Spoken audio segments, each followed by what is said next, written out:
Pô, tamo aí para nossa última aulinha digital aí, antes das nossas férias, beleza, turma? Hoje a gente vai estar vendo aí um pouco sobre a Contra-Reforma, a Reforma Católica, a reforma agora da Igreja, né? Como eu tava comentando aí hoje com o Roberto, pessoal, sobre esse conteúdo da reforma religiosa, a gente viu três grandes momentos aí desse período, né? A gente viu ali o início com Lutero, né? Que faz toda a transformação da igreja ali na Alemanha, como eu falei na aula anterior. Depois a gente vê ali na Suíça com João Calvino, nessa questão da parte econômica.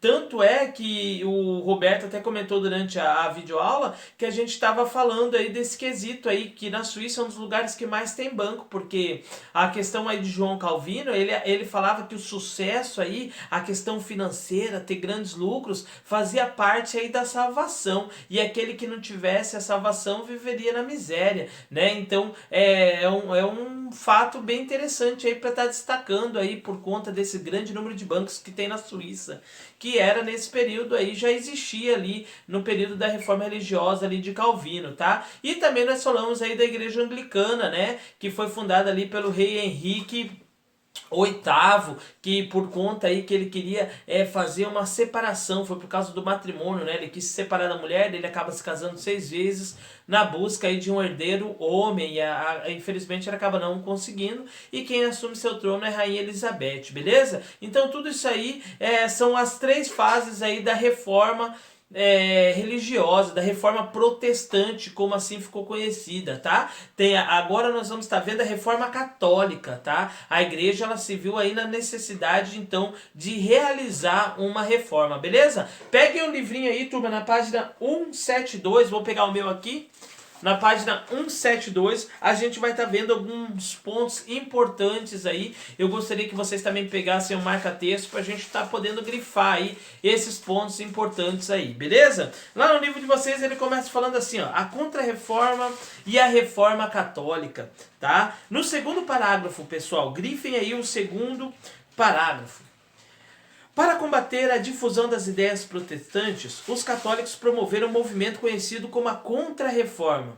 Ele buscava ao mesmo tempo de fortalecer o papel e a moralização do clero, adotando medidas que compuseram a reforma católica. Esse movimento, aliás, veio em encontro às pressões dos integrantes da própria Igreja Católica, que muitos exigiam as mudanças capazes de devolver à instituição a credibilidade espiritual e religiosa. Então esse movimento aí, pessoal, da reforma religiosa, da reforma católica, foi os próprios fiéis da Igreja Católica que estavam cobrando aí, queriam uma resposta da Igreja aí, para que ocorresse então essa reforma religiosa aí na Igreja Católica, tá?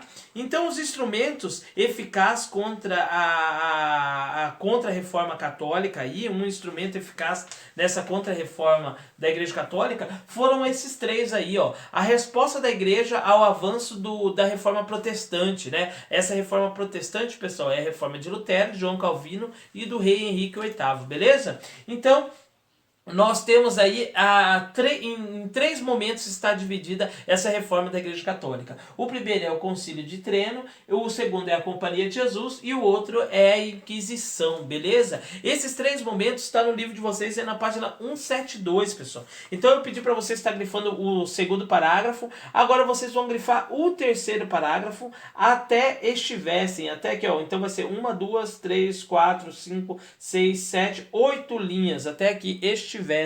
Beleza? Grifem aí, nós vamos estar vendo aí a Companhia de Jesus, que dá início aí a essa reforma da Igreja Católica. Ele fala assim, ó, o instrumento eficaz na Contra-Reforma foi a Companhia, deixa eu colocar aqui para vocês, a Companhia de Jesus, tá? Ela foi fundada pelo padre espanhol Inácio de Loyola em 1534, tá? Conhecida pelo Papa II em 1540. Os jesuítas, assim era denominado os membros da companhia, que seguiam a disciplina militar e a sua missão era principal era difundir a fé católica onde quer que estivessem. Então a ideia da Companhia de Jesus ali, pessoal, a ideia dos padres jesuítas era sair espalhando a mensagem de Deus por todos os cantos. Aonde eles estivessem, tinham que sair pregando essa mensagem de Deus, beleza? Tanto é que aqui no Brasil, a Companhia Jesuíta, ela foi muito forte aqui na América. Ela veio junto com os espanhóis, ela veio junto com os portugueses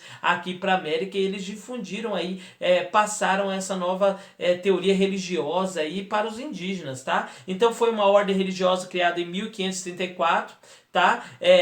Pelo Inácio de Loyola e é aprovado pelo Papa III, como tá aí no livro de vocês, tá? Os jesuítas eram o nome das pessoas que faziam parte dessa Companhia de Jesus, tá? Os jesuítas, eles deviam obediência cega ao Papa, eles deviam obediência ao Papa, e eles estavam aí nesse período aí ultramarino aí, quando começou as grandes navegações, tá, pessoal? Ensinando e fundando escolas e colégios e universidades aqui no novo continente. Os padres jesuítas, eles sabiam ler e escrever, então eles eram responsáveis aí pela alfabetização aí de muitos nobres aí, de muitas famílias ricas no Novo Mundo, beleza? Então foi a Companhia de Jesus criada em 1534, tá? Então aqui tem uma imagem aí, tá, do Papa e do Inácio de Loyola aí, beleza? Então essa foi a Companhia de Jesus. Então grifem aí, deixem ela grifadinha. Depois, pessoal, nós vamos estar vindo lá, ó,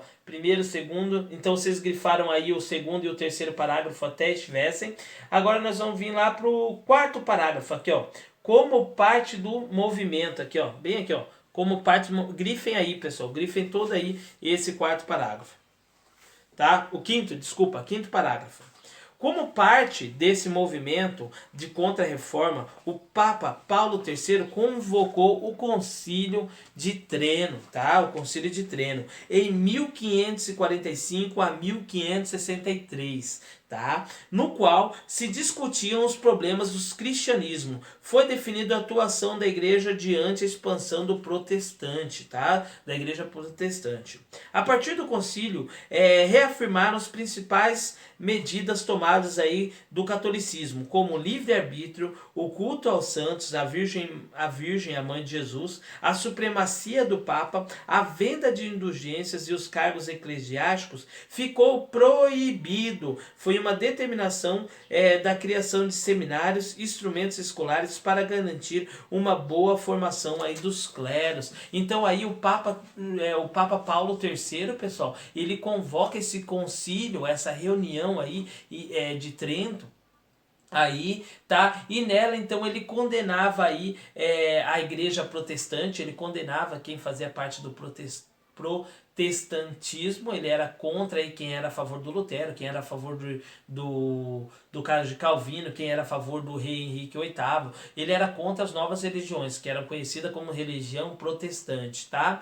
Ele reafirmava os dogmas da igreja, tá? A venda de indulgências, todas essas questões aí foram proibidas, tá? Ele fez uma nova reforma, criando aí seminários, escolas e preparando cada vez melhor aí os cleros, os padres, os monges, para sair disseminando a palavra de Deus, beleza? E também foi criado aí um conjunto aí de livros que era proibido, tá? Aqui tem uma imagem do concílio, tá? Então aí tem uma imagem do concílio de Trento, tá? Então tá aí, foi em 1545 a 1563, como tá no livro, como vocês viram aí no slide, beleza? E o último, pessoal, o último tema aí desse período da contra-reforma da igreja foi o período da Inquisição, pessoal. Um período aí meio negativo aí, vamos dizer assim, para a igreja, assim, até hoje repercute essa questão aí. Porque o que aconteceu nesse período da Inquisição? Peguem o livro aí no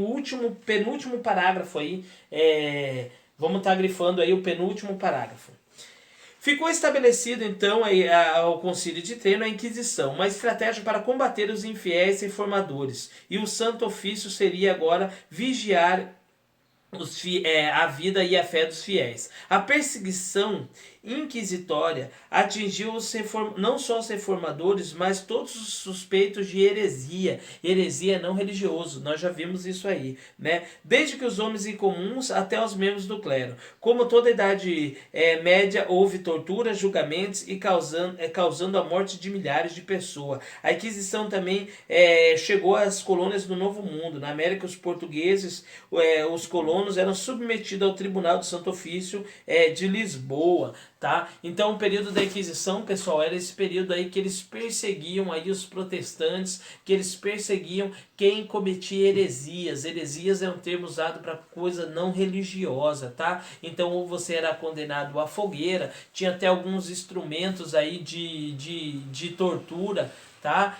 Então, tudo isso aí acontecia na Inquisição, tá? Então eu coloquei aqui, ó, Inquisição, tribunal religioso criado para a defesa e a pureza da fé católica, tá? Vigiar, perseguir e condenava os suspeitos de práticas de outras religiões. Então quem não seguia o catolicismo era aí destinado ao tribunal da Inquisição, tá? Controlava o comportamento moral dos fiéis, a censura e as novas ideias, tá? Então isso aí é através da congregação do Index, tá? Uma lista de livros proibidos também, tinha muito livro que foi proibido nesse período aí, tá? Em 1492, reis católicos da Espanha decretaram a expulsão dos judeus do seu território, né? Lembra que a gente estudou lá no sexto ano o povo judeu, o povo hebreu, né? Então eles foram expulsos aí da Espanha, o povo judeu, porque eles eram também tidos aí como hereges, tá? Eles não faziam parte da Igreja Católica, então era dito como os hereges.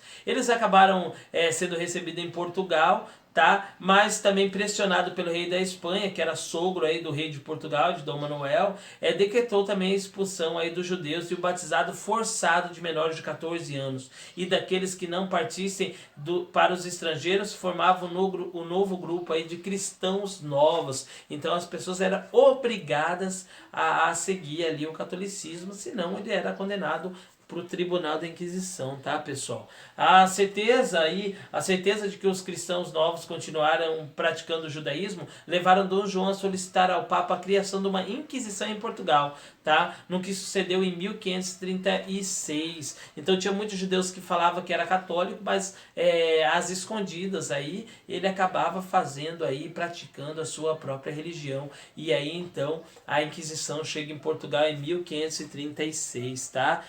Aqui nós temos esse é o símbolo das armas aí da Inquisição, tá? Aí eu trouxe aqui também algumas. Aqui é o interrogatório, assim que acontecia o interrogatório, aqui ficava a pessoa, aí ficava o registro e um membro da igreja ali, tá? Aqui infelizmente nós temos algumas imagens aí de tortura, tá, pessoal, do período da Inquisição, tá? Que você vê um homem sendo esticado, você tá vendo aí também tendo aí, passando por torturas, aí uma série de torturas que acontecia. A Contra-Reforma também criou em 1564 o Índice de Livros Proibidos, que eu falei para vocês aí, né? Dele também a Bíblia luterana, deles contestavam a Bíblia luterana, calvinista e anglicana, e diversas obras de intelectuais da época, como Galileu Galilei, como Isaac Newton, como Girondou Bruno, tá? A censura das obras, por exemplo, era totalmente proibida contra a igreja a venda e a circulação de tais obras, tá? Então aí você tem aí o Tribunal da Inquisição, como eu mostrei para vocês, tá? Aí corpos de cabeça para baixo, sendo esticado, sendo cerrado ao meio, sendo apertado. Então a Igreja Católica ela fazia isso aí. Vocês estão vendo aqui um outro corpo sendo esticado. É forte a imagem, ela é forte, mas isso aí era o que a igreja fazia com quem cometia heresia, né? Como a igreja chamava. Quem não era católico acabou sofrendo essas torturas aí. Por isso que hoje há um grande número de pessoas que são contra a Igreja Católica por trás práticas que ela cometeu. Lembrando, pessoal, mais uma vez eu reitero aqui, não é a Igreja Católica atual, tá, pessoal? A Igreja Católica é antiga aí, que cometeu aí tais atrocidades, beleza? Então essas aí algumas imagens que eu trouxe para vocês tá vendo aí, tá? Aqui a pessoa ia sendo esticada, existe até hoje. Aqui em Ponta Porã, há muitos anos atrás, veio aí alguns instrumentos de tortura aí do período da Inquisição. Faz muito tempo, pergunta pro pai de vocês aí se eles lembram, foi ali na Poli que vem esse tribunal aí, vem tanto da Inquisição como da época da ditadura também, beleza? Então é isso que eu queria passar para vocês, ô pessoal, que tem outras imagens aí de alguns instrumentos aí que eram utilizados aí no período da Inquisição. Isso é a tortura, tá? Que esticavam as pessoas, beleza? Então é isso aí, galerinha. Isso aí que eu queria passar para vocês, que foi essa reforma e a contra-reforma, né? A contra-reforma, a reforma da Igreja Católica, né? Que a Igreja Católica ela precisou se reformular aí mesmo pelas cobranças dos membros da igreja, beleza? Então é isso, eu quero desejar a todos vocês umas boas férias, descansem aí, tá? E quando a gente retornar aí, pessoal, pós-férias, eu vou fazer um resumão aí, tanto do Renascimento, tanto aí um resumão aí do Renascimento, tanto aí da reforma religiosa de Lutero, de João Calvino, do rei Henrique VIII e também aí da Contra-Reforma para a gente se atualizar aí de novo, beleza? Boas férias, descansem e qualquer coisa estou à disposição. Beijão a todos, falou turminha!